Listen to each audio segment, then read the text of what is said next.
So these are 330mm, and going by the weight of this box, oh, those are huge. Oh my gosh. Wow. Did you see those brakes? Oh my gosh. So more of that later on in the video. Welcome to the channel, guys. Yeah, we're back on the Mini. Still plenty to do, and I think you'll have to put up with that for a little while. So we've got to get this thing on the road. It's raining today, so there's going to be lots of little bits of noises going on. So in the last video, we were cleaning up underneath the front of the car here for the subframe to go back to make sure we didn't have any rust there. We had the main subframe components back in. We just need to put the control arms in, and then that can start going under the car. So what we're going to do is jump straight into that.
Just a quick interlude.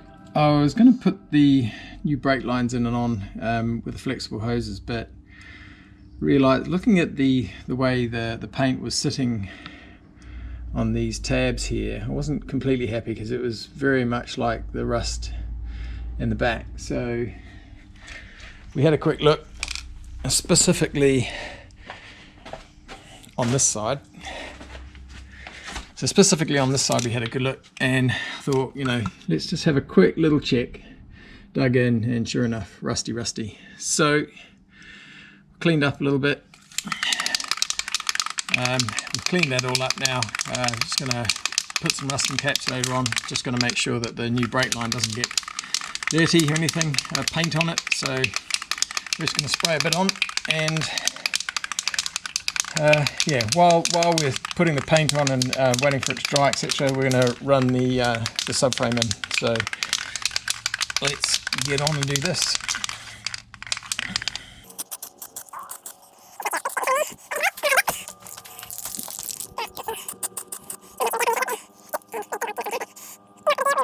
Okay, that's enough for the first coat.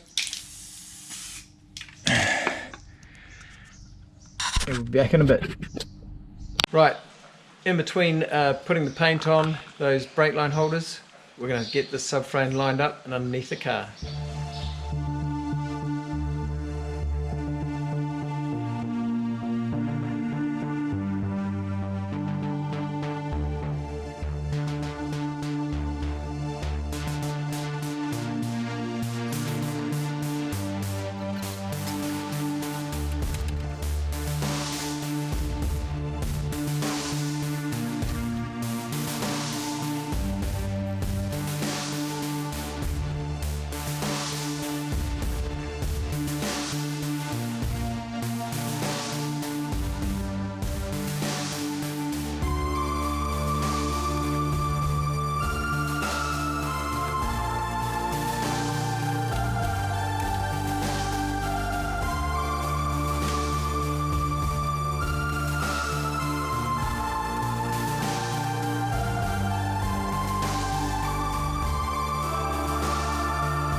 Right, let's get back to that opening section of video, those big brakes.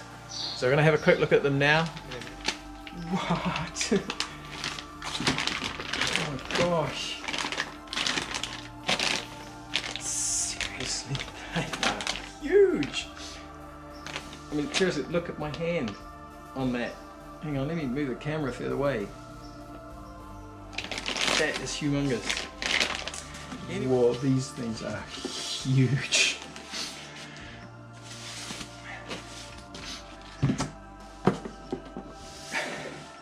Oh my gosh. Seriously, they are massive. Again, look at that compared to the size of my hand. Wow. That is kind of very pretty, isn't it?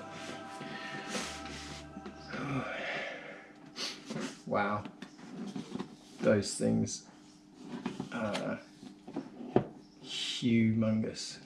Okay guys, right, so we've got the subframe in, which wasn't too bad actually. If you get the round, there's a round circle on the bottom of the subframe right in the middle, and if you get your trolley jack right on there, it balances quite nicely, as long as you're not too quick with it. So that's all back in, all torqued round. 100 Newton meters for all the bolts round underneath and on here and on the side there.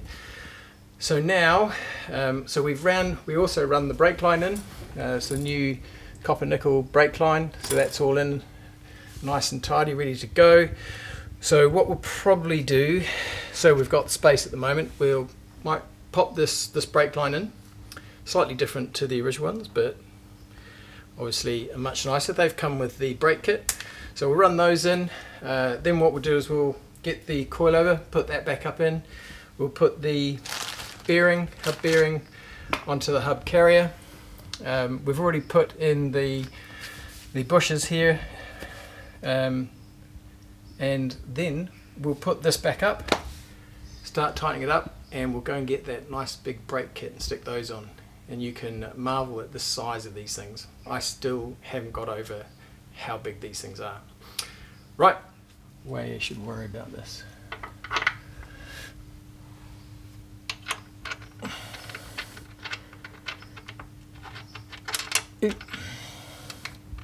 So a little bit earlier as well, we talked a little bit about how there was a little bit of rust on these, and I think this isn't quite dry enough. I've just taken a bit of the paint off. This spring clip was used when you had the other, the standard brake hose just was a push fit up inside, and then you had the brake pipe come in and sit on top of it. But this, because this is bolted in place, I've just got the feeling we don't need to use this. So I might just keep that for another day. And it's probably a good thing in some respects. I don't know if you remember in a previous episode, these are actually completely cogged with dirt, which wouldn't have helped the rust situation. So let's try and get this brake line in.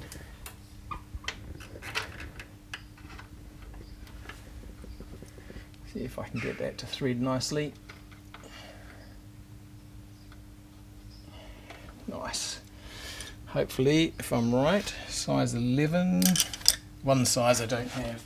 Usually it's 10s you can't find. I found like 3 or 4 of them. Right. Let's just see if we can. I just want to make sure this is going to go in freely. I don't want to do it.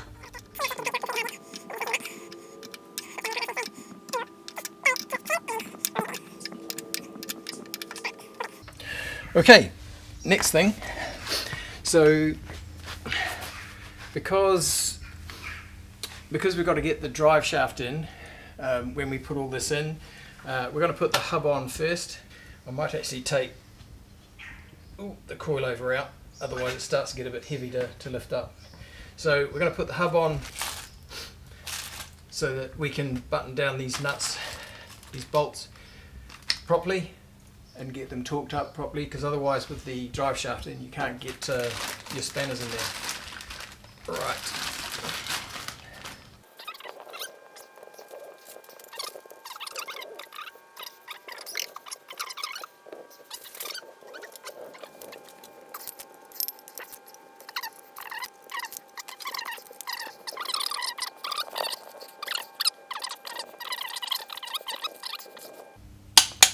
Nice.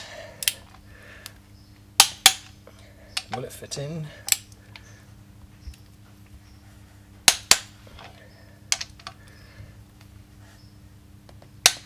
Here we go.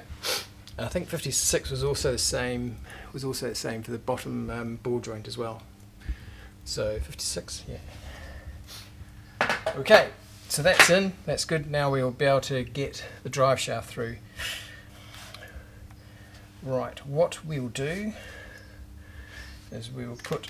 I'm going to put all of this together in one. And test my muscularity of putting all this in one go. If you remember from the previous episode as well, we used tap and die set to clean this out because this was quite dirty from the media blasting and painting. So that's all clean, that's all nice and easy to go in. Not that one. That's the one. 18. Now I'm not going to torque this one down just yet.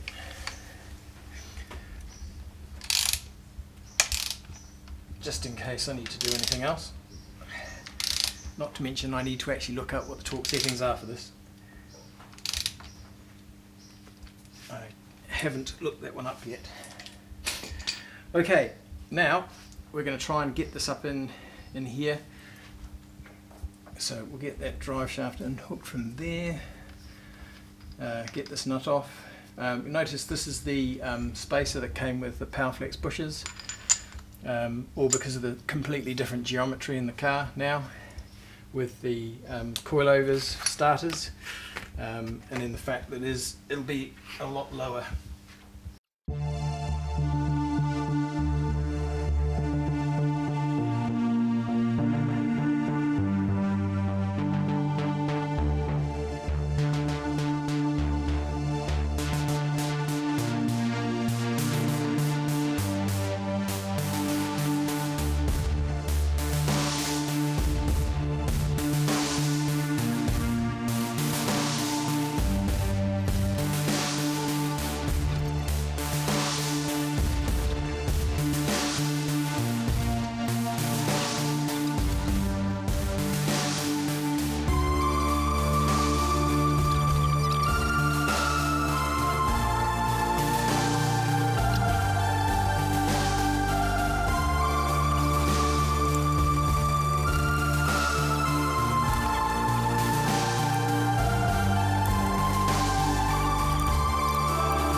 Okay, we're going to stick, so because this is a big brake kit, it needs a new mounting plate, so look at that, very, very nice one piece aluminium. So we've got a couple of short bolts for these. We've got some shims just in case we need to, but for the moment we're just going to put this on.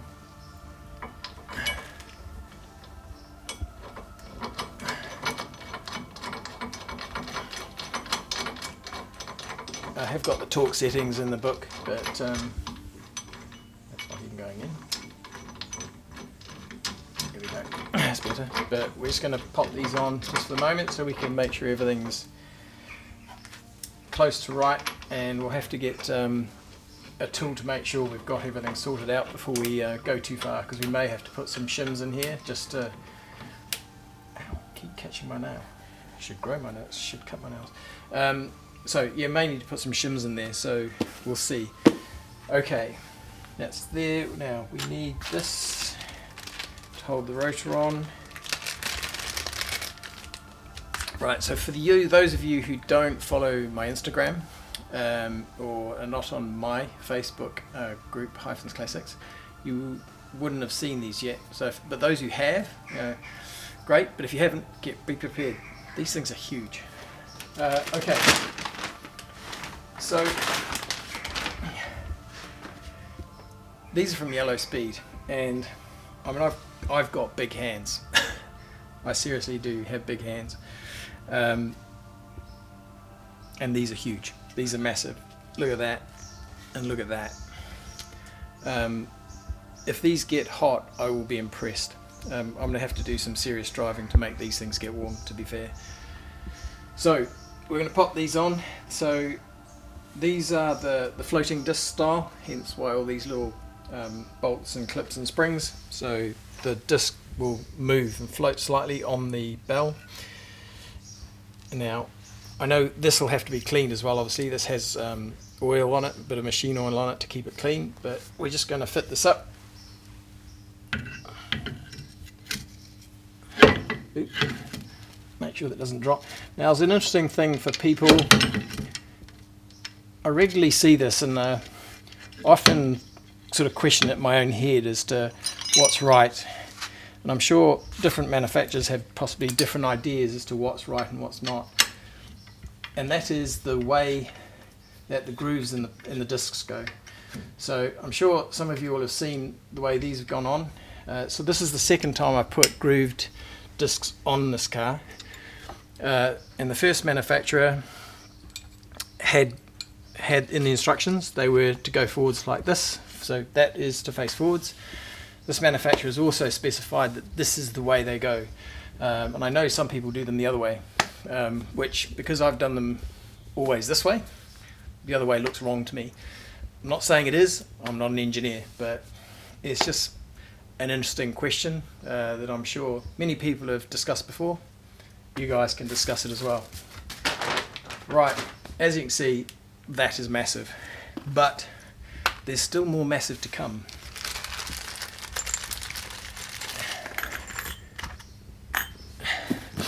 And that is these things. So, Yellow Speed Racing is what I went for. There's lots of options out there. Obviously, there is the R53 brakes you can put on, the JCW brakes you can put on. Some people has a K-Max, there's a K series or something, there's Willwood, lots out there. I wanted yellowed brakes, and when I found Yellow Speed, I thought, it'd be rude not to, really, wouldn't it? And so I have gone for Yellow Speed. These are 330mm discs. Because I'm running 18s at the moment, you could go all the way up to a 354 on an 18-inch wheel. But at 330, I think these are big enough, to be fair. And if you check out the size of this thing, I mean, this is massive, right? Huge. And of course it's in yellow.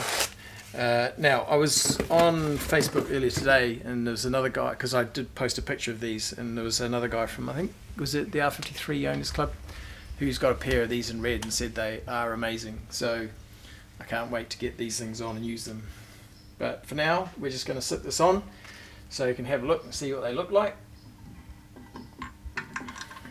See if everything aligns. Biggest Allen key we've got, of course. That cable's going to get in the way. Last thing I want to do is kind of drop these things, to be fair. Stay out of the way. That's not going to be out of the way.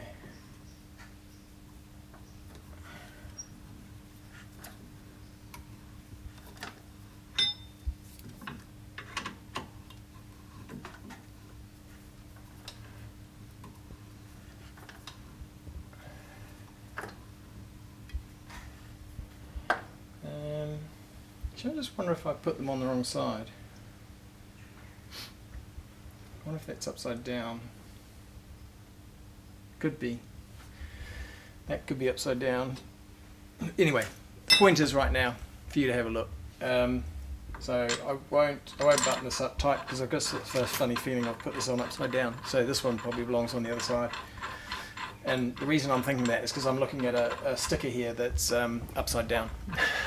So there's a possibility this is on the wrong one.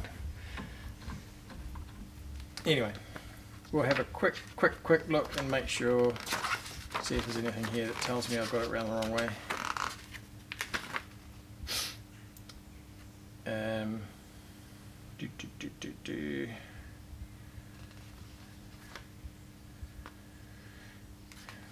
I'll read it in a minute.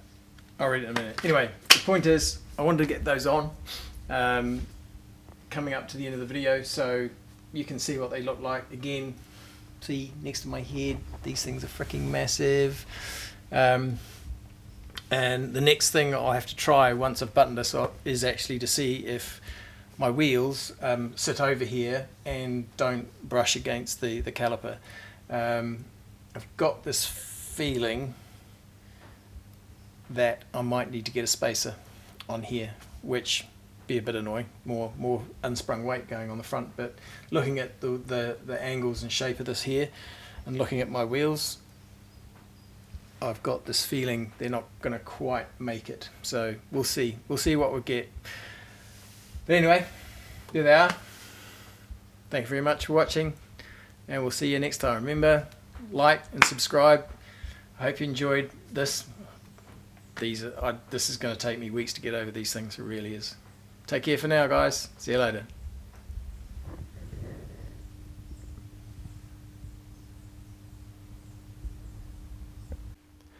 Okay, guys. Good afternoon. Great to have Darren here for a change as well to help with some of the video footage. So you'll see the massive difference in some of the work where obviously I wasn't holding a camera. And it was still moving around. So we've got pretty much everything in place. I still need to talk a few things down. I haven't the drop link, I haven't done that properly yet, or the steering, but like I said, I'm going to take this down to get its wheel alignment done. So just going to button everything up enough so that what we can do is put it on the ground. I have checked a wheel. It's very, very close. Very close, but there's still, good couple of mil gap there, so we'll see how we go. I don't really want to put spacers on if I don't have to. It's just more weight is the reason why. So anyway, I haven't buttoned down the brakes either because we have to do a run out test on them, so that's something I need to look at. What have I not done this side? So this side, what we need to do is, I haven't run any of the sensors in yet. Obviously what I will do is this brake sensor, I'm just going to pull that off, disconnect it from this actually. Lucky I didn't buy a new one actually for the front. Yeah, don't know if, anyway, sorry, I was just wondering if I could have used that in the back instead, save me some money. Anyway, no big deal. Obviously it needs to be in the car just in case some point in the future these things come off and it gets returned back to an normal car, who knows. So we're just going to wind that up and it'll get put back away over there. But we do have to get, obviously, one thing I forgot, as I said, is we've got to get this ABS sensor in down there. I think this one has got plenty of room in there. Yeah, it does. So we can get that in there. I might just come back and do a bit more a little bit later. Which way to do that? Over or under? Under. Doesn't fit the other way. So as you can see, we've got to pull this off. I'll also have a quick look when I did the other side. I think maybe that needs to go underneath there. I don't want any rubbing on brake lines. Sensors, less concerned about. Brake lines, very much concerned about. So we'll have a look at this next. Hopefully we'll be in tomorrow. It is Father's Day tomorrow, so I'm sure I maybe need to do some other things, but I'm hoping to come up just for a little bit at least. So anyway, let's stand back and have a quick look. Or I could look at the floor.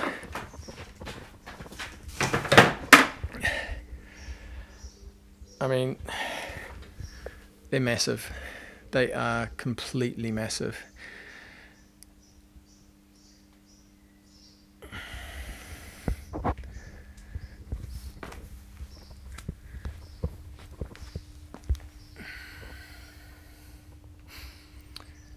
They are beautiful. Okay guys, that's all we've got time for this week. This has been a mega video. I'm hoping you've all stayed to the end of this one. I try and make sure it's not too bad, but certainly in the pre-edit at the moment it's looking like a very long one. But there's a lot of content I want to get through. Make sure you get as much detail as possible. Again, I hope you enjoyed it all. I hope you got through it all. So please, if you liked it, press the like button. Also subscribe, please. And I'd really appreciate any comments you've got, anything, whether you're interested in what I'm doing, whether you just got questions about it or why I'm doing what I'm doing, pop them in the comments below, and we'll see you in the next one. Take care for now, guys. Bye bye.